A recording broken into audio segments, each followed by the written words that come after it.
जय हिंद। आज की इस वीडियो में हम क्लास 10 सब्जेक्ट हिंदी के दूसरा चैप्टर विष के दांत जो एक कहानी है, इसके लेखक नलिन विलोचन शर्मा है। इसके सारे सब्जेक्टिव और ऑब्जेक्टिव को आज की इस वीडियो में हम सब कवर करेंगे। तो चलिए वीडियो स्टार्ट करते हैं। चैप्टर का नाम है विष के दांत। तो ये एक कहानी है, इसके लेखक नलिन विलोचन शर्मा है। तो सबसे पहले हम सब सब्जेक्टिव को देखते हैं। तो पहला क्वेश्चन है, नलिन विलोचन शर्मा का जीवन परिचय दें। इसका आंसर है, नलिन विलोचन शर्मा का जन्म 18 फरवरी 1916 ईस्वी में पटना के बदरघाट में हुआ।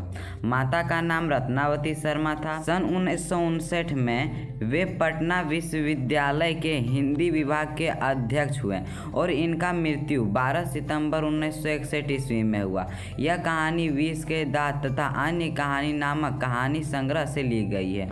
नेक्स्ट क्वेश्चन है, विष के दांत शीर्षक की सार्थकता स्पष्ट कीजिए। इसका आंसर है, विष के दांत शीर्षक महल और झोपड़ी की लड़ाई की कहानी है। मदन द्वारा पीटे जाने पर खोखा के जो दांत टूट जाते हैं वह अमीरों की प्रदर्शन प्रियता और गरीबों पर उनके अत्याचार के विरुद्ध एक चेतावनी है, सशक्त विद्रोह है। यही इस कहानी का लक्ष्य है। अतः निस्संदेह कहा जा सकता है कि विष के दांत इस दृष्टि से बड़ा ही सार्थक शीर्षक है। अमीरों के विष के दांत तोड़कर मदन ने जिस उत्साह का परिचय दिया वह समाज के जाने कितने गिरधर लाल के लिए गौरव की बात है। नेक्स्ट क्वेश्चन है, विष के दांत शीर्षक कहानी का नायक कौन है?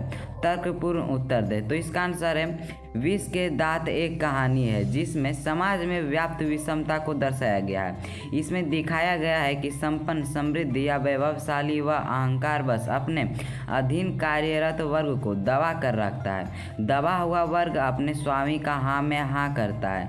लेकिन इस कहानी में मदन ऐसा पात्र है जो अहंकारी के अहंकार को सहन करता है, बल्कि उसका स्वाभिमान जागृत होता है और वह खोखा जैसे बालक को ठोकर देकर वर्षों से दबे अपने पिता की आंख भी खोल देता है। अतः मदन इस शीर्षक का नायक है। नेक्स्ट क्वेश्चन है, खोखा किन मामलों में अफवाह था? तो इसका आंसर है, खोखा सेन साहब का इकलौता बेटा था जो उनके आंखों का तारा था। खोखा दो मामलों में अफवाह था। तो पहला है, खोखा जीवन के नियमों का अफवाह था और दूसरा है, खोखा घर के नियमों कायदों का भी अफवाह था। नेक्स्ट है, कासू का चरित्र चित्रण करें। तो इसका आंसर है, कासू समृद्ध पिता का शोक लड़का है। माता पिता और बहनों का अतिशय प्रेम पाकर उसके स्वभाव में एक प्रकार का दुराग्रह व्याप्त हो गया है। वह जिद्दी स्वभाव का है। उसके मन में जो आता है वह वही करता था। उसमें अहंकार वृत्ति भी था। अपनी बाल सुलभ स्वाभाविकता के चलते वह गरीब बच्चों में शामिल होकर लट्टू नचाने के लिए ललक उठता है। नेक्स्ट क्वेश्चन है, ऐसे ही लड़के आगे चलकर गुंडे, चोर और डाकू बनते हैं। सब प्रसंग व्याख्या करें। तो इसका आंसर है, प्रस्तुत कविता नलिन विलोचन शर्मा के विष के दांत शीर्षक से लिया गया है। प्रस्तुत पंक्ति में सेन साहब के कथन के माध्यम से बताया गया है कि महलों में रहने वाले खुद को महान समझते हैं और झोपड़ियों में रहने वाले पर अत्याचार करने में अपना शान समझते हैं। उन्हें अपना बच्चा होनहार और इंजीनियर दिखाई देता है, लेकिन झोपड़ी में पलने वाले बच्चे गुंडा, चोर और डाकू नजर आते हैं। सेन साहब की नई चमकीली गाड़ी को छूने के अपराध के लिए मदन के प्रति ऐसे शब्द कहकर उसके पिता को धमकाया जाता है। नेक्स्ट क्वेश्चन है, इस कौवा की जमात में शामिल होने के लिए ललक गया। सब प्रसंग व्याख्या कर। तो इसका आंसर है, प्रस्तुत प्रसंग नलिन विलोचन शर्मा के विष के दांत शीर्षक से लिया गया है। सेन दंपति मदन और उस तरह के अन्य बालकों को कौवा समझते थे और खोखा को हंस समझते थे।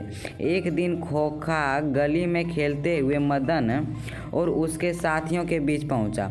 बच्चों को खेलते देख खोखा का मन भी खेलने को मचल गया, परंतु मदन खोखा को अपने और अपने साथियों के साथ खेलने नहीं दिया।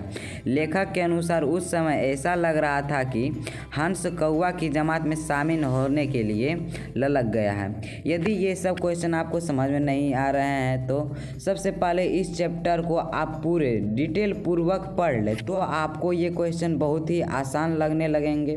नेक्स्ट क्वेश्चन है, खोखा के दुर्ललित स्वभाव के अनुसार ही सेनों ने सिद्धांतों को भी बदल दिया। सब प्रसंग व्याख्या करें।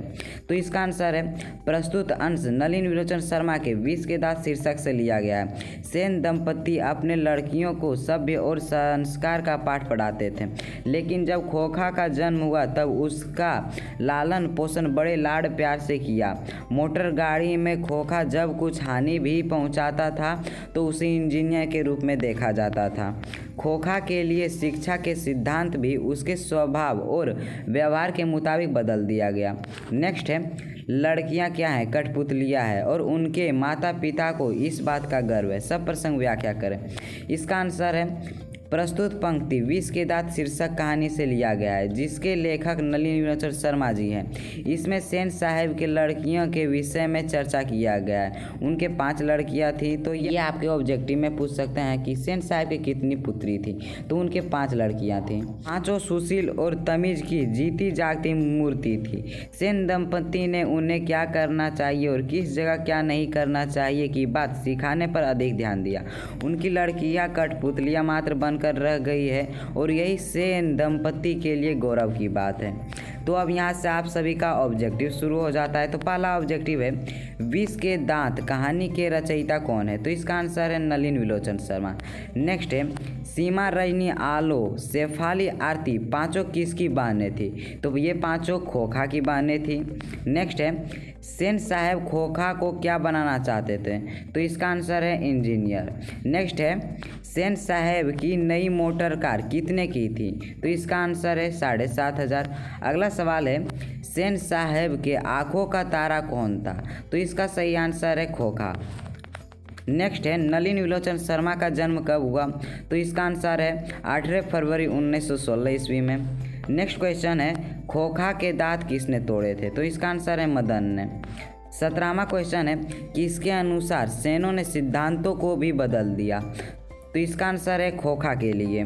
नेक्स्ट है विष के दांत कहानी किस वर्ग के अंतर्विरोधी को उजागर करती है? तो इसका आंसर है मध्य वर्ग। नेक्स्ट है ऐसे ही लड़के आगे चलकर गुंडे, चोर, डाकू बनते हैं। यह पंक्ति कहानी के किस पात्र ने कही है? तो इसका आंसर है सेन साहब। नेक्स्ट है मदन ने खोखा को कितने दांत तोड़े थे? तो इसका आंसर है 2 दांत। तो आई होप कि आज की इस वीडियो में आप सभी को सारे क्वेश्चन समझ में आएंगे। तो तब तक के लिए हंसते रहना, मुस्कुराते रहना, महिला अंधता सीमा पर खड़े जवानों का सम्मान करना, क्योंकि यही हमारी जान है और यही हमारी शान है। तो मिलेंगे नेक्स्ट वीडियो में, तब तक के लिए जय हिंद।